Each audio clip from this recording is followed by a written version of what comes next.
Disclaimer, I had to rush this video out, and so there are multiple instances in which my points are cut off. Sorry that my editing is not up to my usual standards this time. I've been managing my time like shit, but I'm gonna get better. Sorry, and I hope you enjoy the video. Hey everybody, and happy Halloween! Today I'm gonna be talking about all of the horror movies that I saw this year. I don't know, I've wanted to cover a lot of these movies for a few weeks, but most of them haven't been relevant necessarily for a little while, so I figured this was a good excuse to talk about them. Please note before we begin that my time is infinitely scarcer this year than it was last year, and as a result I kind of have avoided anything I was not interested in. There will not be any Blumhouse releases on this list. There will be no The Strangers, none of that crap. There are definitely bad movies on this list, but everything I saw I thought would be, or at least hoped would be good. And hopefully you walk away from this video with something you hadn't heard about. It sounds exciting for you to watch on Halloween tomorrow. Anyways, we're gonna be going through these from worst to best so that I can also make sure you avoid the ones on the list that are bad. Starting with Shelby Oaks. Shelby Oaks is the first film from Chris Stuckmann. If you don't know, Chris Stuckmann is a movie critic on YouTube, and honestly, I would not have guessed that in a million years if I hadn't known going in. I wanted to like this movie, I really did. I think it has one of the best posters of the year, but there's truly just nothing for me to say about this one. It is so unbelievably uninspired and boring. This feels like a thrown together for YouTube Marble Hornets type thing that should have come out for free 10 years ago. And even in that context, it still wouldn't be very good. There's a lot of instances of terrible CG and bad acting. The music is extraordinarily generic. There was constant scattered laughter throughout the theater I saw it in because of just how fucking stupid every single creature design was. And at the end of the day, the movie didn't deliver on by far the most exciting aspect of its premise, which was the idea of getting to see a horror movie centered around cults made by someone who grew up in proximity to Jehovah's Witnesses. Like, yeah, this movie touches on that stuff a bit, but like, it's so tangentially referenced and glossed over. I feel like Honey Don't had more comprehensive and expansive commentary on religion and violence against women and stuff. Not to spoil this movie, but also don't watch this movie, it's bad. Yeah, I really don't have anything positive to say about this one. There's a part of me that wants to go, oh, but at least it's a director's vision and not some, board of directors. But honestly, it doesn't even feel like that. The only part of me that feels the need to say that is the part of me that knows Chris Stuckmann isn't a hack and knows that he genuinely cares. I don't think this is a result of laziness or anything like that. I think this is simply a misfire. I'm excited to see whatever Chris Stuckmann makes next, but this was bad. Very, very bad. 2 out of 10, 1 star. Don't watch it. Next on the list, we have Him from director Justin Tipping. This one is also bad, like really bad. I would probably call it a worse movie on just about every level than Shelby Oaks. The presentation, direction, and editing are some of the most baffling displays of incompetence I've seen since I watched fucking Megalopolis. The entire movie just feels like they shot it, got to the editing room, and realized they had an absolute turd on their hands, so they just took every single slider and every single piece of editing FX and just cranked it to 100. Like, maybe if we just make the whole film into a montage instead of a movie with scenes, maybe like the pretty imagery and good cinematography can carry it. And I'm not gonna lie, this is an incredibly pretty looking movie, especially for how poorly edited and presented it is in other regards. There are a ton of incredibly well-framed shots, the color grading is phenomenal. I enjoyed my time watching this movie, if only because the set design and overall aesthetic of the film was just so goddamn nice to me, but everything else is like laughably bad. Marlon Wayans is trying, but I'm sorry, he is just not a good actor. He's good in Requiem for a Dream, and he's funny in Scary Movie, but he's not good, and he's most certainly not good in anything else. The guy from that one episode of Community is not good. Jim fucking Jeffries gives the best performance in the movie, which feels pretty weird to say, but his character is just so weird and tonally clashing with the rest of the film that I honestly honestly don't even really want to praise it. Yeah, I don't know. I kind of don't want to waste too much breath on this one. It's bad. It's very, very bad. Truly and genuinely incompetent. Back when this was in theaters, I would recommend this if you, like, had an A-list reservation to spare and wanted to just, like, look at pretty shots for an hour and a half. Considering that this is now on home release only, though, and unless you're sailing the high seas, you have to, like, you know, pay money to watch this. Absolutely not. Absolutely. 3 out of 10. 1.5 stars. This was bad. Don't watch it. Next up, we have The Monkey from director Oz Perkins. This was my first Osgood Perkins joint. I did not watch Longleg. I started it with some friends and fell the fuck asleep. It was kind of boring. I appreciated how it was shot, but the kind of people who have liked versus not liked it leads me to believe that it's just gonna not be my cup of tea. The Monkey is... it kind of takes a sharp left halfway through, very much for the worse, which is a shame because I really like those first 40 minutes or so. There are a lot of really great editing and sound design choices made. The comedy is pretty stellar, and I love quite just how convoluted and thorough the Rube Goldberg machine deaths and gore are. If the movie had just kept up what it was doing for the first 40 minutes and just like expanded that to feature length, this would probably be a 5 or a 6. It would be nothing amazing, and I'd still have a lot of the criticisms I'm about to get into, but at the end of the day, I would call it good. But for whatever fucking reason, Osgood Perkins, the genius he is, decided, nope, halfway through, this is gonna become a serious movie, actually. And also, Theo James is the main character now. Yeah, that guy, remember, from fucking Divergent, who can't act? Yeah, he's the lead now. Oh, and there's 2 of him. He plays twin brothers. You thought one Theo James was bad enough? Nope, 2 of them now. It nosedives immediately into the toilet, and the one thing that could be carrying it along still, the gore, just also completely fizzles out as well. What started off as really cool, complex, and layered gory deaths just turn into people exploding into CG blood clouds. Lame. Yeah, this one was bad. I was really, really, really bored. I was fighting to not turn this off for like the last 20-30 minutes. Do not fucking bother. Hollywood, stop adapting short stories into feature-length films. Especially stop adapting Stephen King short stories into feature-length films. They are short stories for a reason. They do not contain the narrative content necessary to fill a feature film. So do not adapt them into a feature film. I gave this one a 4, but the more I'm talking about it, the more I'm realizing just quite how much I don't like it. Yeah, honestly leaning closer to a 3, 1.5 stars. Bad, don't watch it.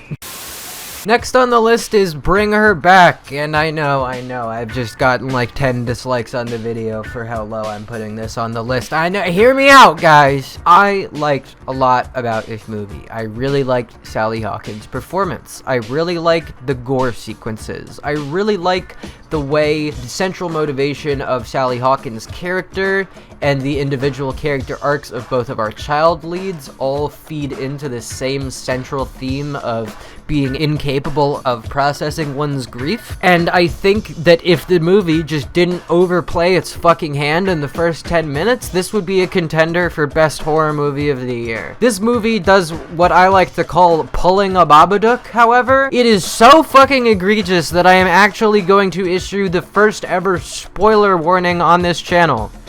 Everyone else seemed to like this movie, so if you think at all that you might like this movie, I seriously suggest that you just roll the dice on watching it for yourself and skip past the rest of my review now. Long story short, I give it a 5. Come back when you've watched it to hear why. Anyways, that's your spoiler warning. 3, 2, 1. So the movie centers around a mother whose daughter has died of drowning very recently. And basically she wants to put like the spirit of her dead daughter into this like kid that she's going to foster. All seems like a simple enough setup, right? You do your classic, oh, this lady's kind of weird, huh? I wonder what's going on with her, right? Except for whatever godforsaken fucking reason, they decide to reveal that this woman's daughter died recently of drowning, no less, in her pool, like 5 minutes into the film. Whose idea was that? There is absolutely no reason to watch this movie because the moment you are given this information, if you possess the ability to recognize patterns, you will just put together the entire fucking plot, and then you're just spending an hour and a half waiting for the script to catch up with you. The exact same problem that I have with the Babadook. If you just cut that one line of dialogue from the beginning, the movie's score goes up by like 3 or 4 fucking points, because the entire experience of the film is just so utterly butchered by playing its hand too early. I wanna like this one. There's so much about it that's just so well executed. But at the end of the day, I really can't speak any higher of this film than I already have.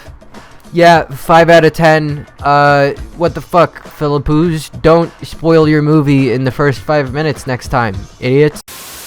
Next up, we have Good Boy. This one was so much better than I thought it was gonna be. I was kind of really expecting this to be like one of those heckin' Pupperino movies. And like, yeah, there's definitely an aspect of that present here, especially in that really stupid and gimmicky letter they wrote to the Academy. We're not even gonna touch on that.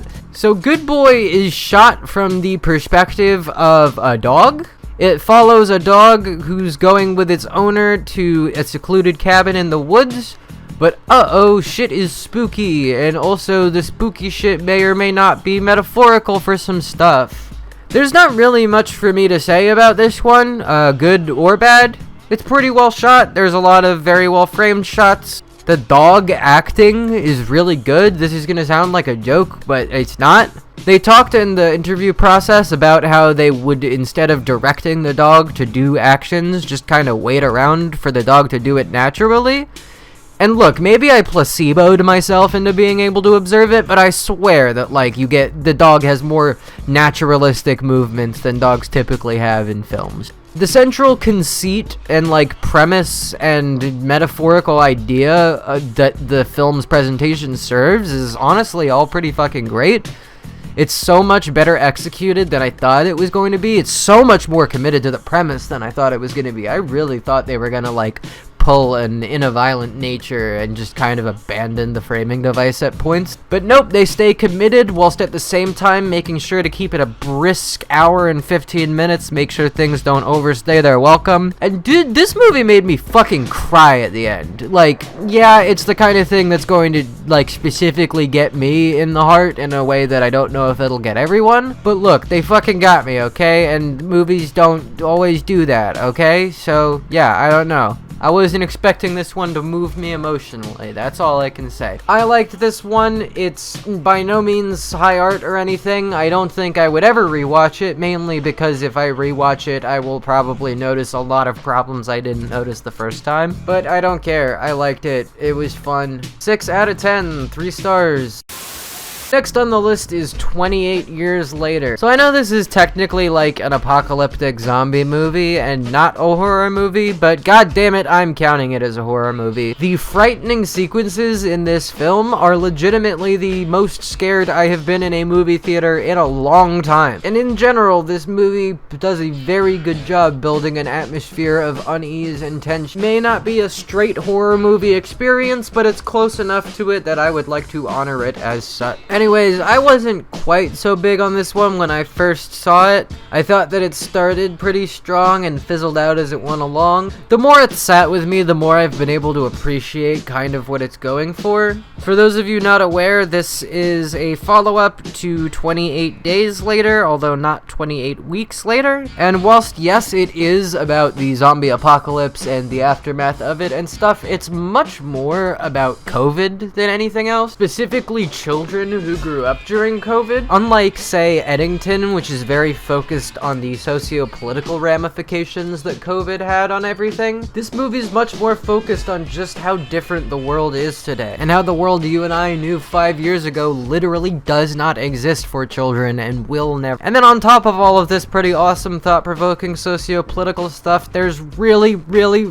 good zombie shit. Like, awesome zombie shit. Like, I was having heart palpitations in the theater at the fucking lighting and sound design of these zombie scenes. They're fucking crazy and actually scary. I wish I had more substantial thoughts on this movie, but I watched it a long time ago and I don't know where my notebook is with my notes, and I'm almost certainly going to end up covering this for my best of the year list, and also when I inevitably review part 2 next year, so I'm just not really going to be saying much else about this one. Should watch it if it seems like your thing. It's pretty good. Just do know that it is a backdoor franchise starter. It does not have a proper conclusion. It does end on a cliffhanger, and that might piss you off. Anyways, yeah, good movie. 3.5 stars, 7 out of 10.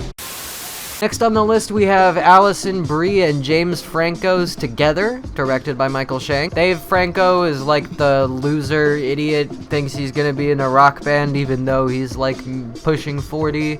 Alison Brie is a school teacher. Neither of them are particularly happy with their relationship, yet they're stuck with each other. It's all a very, very blatant metaphor for codependency, and it's not without its issues. The two biggest ones being that lack of subtlety, also the fact that the inciting incident doesn't make any fucking sense whatsoever. Like, why couldn't they just crawl out of the cave? They fall into the cave and they go, oh, we're stuck here, and then they wake up the next day and climb out of the cave. Why didn't they just climb out in the first place? It doesn't make any sense. Besides that, though, oh my god, this movie's awesome. Both of the performances are great, especially Alice. The body horror is fucking awesome, and the effects to go along with it are pretty insane too. The back half of this film does some of the best juggling of comedy and horror I've seen, period, end of sentence. There's such a perfect blend of squeamish gore and genuine psychological horror and just hilarious laugh out loud comedy. It is a truly dazzling act of spinning plates, and despite its flaws, I fucking loved it. It also was very, very, very helpful for me at getting closure on some personal stuff that I'm not going to get into because my relationships aren't your business. But needless to say, if you happen to have a hyper-specific codependency issue with somebody that's similar to the one I had, this movie will probably be a catharsis of some kind. Anyways, 7 out of 10. This rocked. Please make more movies where Dave Franco gets his penis ripped off. Next on the list, we have Weapons. This is from director Zack Akers of Whitest Kids You Know fame. And this is probably the one I'm going to talk about the least. Not because I don't have anything to say about it or because it's bad or anything. Because just, you've seen this already. This is the highest grossing horror movie of the year. This thing did absolute numbers at the box office. For the 5 of you who haven't seen Weapons, watch it. It's fucking great. All but one kid in a teacher's classroom disappear in the middle of the night. They all just walked out of their house. Where'd they go? What happened? It's a fucking genius premise, and despite being, you know, a premise that you would imagine is pretty hard to follow up on as a writer-director, they do a solid job. Very strikingly presented. I wasn't a huge fan of the structure when I first saw it. I felt like it was a bit dramatically unsatisfying, but now that it's sat with me more, I really don't know what other order you could tell that story in. A linear order would just be so paced. It would just be paced so fucking weird. There's just so much striking imagery in this film. I saw it once months ago, not taking notes and like fighting off micro sleep, and I still remember just about every scene shot for shot. On top of everything else, much like Together, it does a terrific job balancing comedy and horror. It's much more of a straight horror film than Together is, but the parts that are funny are fucking hilarious. I'm not gonna spoil the specifics, but there's a very extended pratfall gag that genuinely made me laugh harder than anything I can think of in a movie theater in years. This was great. I can't wait to see what Zack Akers works on in the future. Check it out, man. It's good stuff. I gave this a 7 when I first saw it, and even though I haven't rewatched it yet, I feel pretty confident saying that it's actually an 8 out of 10. Next on the list is Presence. I know, this isn't much of a traditional horror movie. It's not much of a horror movie at all. It's more of a ghost haunting general supernatural movie. But fuck you, that's Halloween themed enough, and it's really good, god damn it. So I'm putting it on the... Is this your YouTube channel? Is this your list? No, I didn't think it was. Anyways, this is a movie about a family that moves into a house and there's a ghost, but the movie is shot entirely from the ghost's point of view. Not a ton for me to say about this one. There's not really any one element that stands out as being exceptionally well done. It's one of those movies that's just executed so well on fundamentally every level. The musical score is excellent. The screenplay is really tight and has great dialogue. The performances are all very good, especially from the younger actors. It is incredibly well realized and well directed, with all of the elements just coming together so beautifully and cohesively. The biggest thing I can say is just don't go into this one expecting a straight horror movie, because it's not. It's structured incredibly differently from other horror movies, and it's not particularly scary. If you go into this expecting The Conjuring, you're probably not going to have a good time. If you go into this expecting what it is, you'll probably like it. 8 out of 10, the ending is kind of legitimately devastating. Last on the list is Sinners. I don't need to tell you how awesome this movie is. You don't need me to tell you how awesome this movie is. We both already know how awesome this movie is. Why are we even wasting each other's time? Let's just both go to HBO Max right now, open up Sinners and watch it again. It'll be like my 5th time. All jokes aside though, if you somehow haven't seen this yet, what are you doing? Twin Michael B. Jordans fighting vampires over the best fucking score Ludwig Göransson has ever written. Incredible performances, so much incredible symbolism, loaded with social and historical commentary. All of it blended so seamlessly with this popcorn entertainment awesomeness. I cannot glaze this movie enough. 11 out of 10. Well, I hope you enjoyed the video, everybody. I recognize that at the end I kind of got much less articulate with my criticisms, but man, like, I just kind of enjoy recommending good movies. I don't want to sit here picking them apart. I will happily talk about what worked and what didn't work about a movie for me, but I don't want to overhype things, and I also don't want to feel like I'm forcing somebody else into having my experience with a film. The more I like something, the less I feel like saying about it, because I want to leave you all to enjoy the experience for yourselves. So I'm sorry that results in me kind of being very brief in my reviews of better films. Hopefully you understand, though. I'm sure you will. And if you don't, too fucking bad, because this is my YouTube channel and not yours. But anyways, happy Halloween, everyone. I hope you're having a good one. I hope you got a good costume and some good friends and candy. Hope you've got a good movie recommendation now that you've watched this video. Leave a like or comment if you don't mind. The algo boost is appreciated. And see you next time.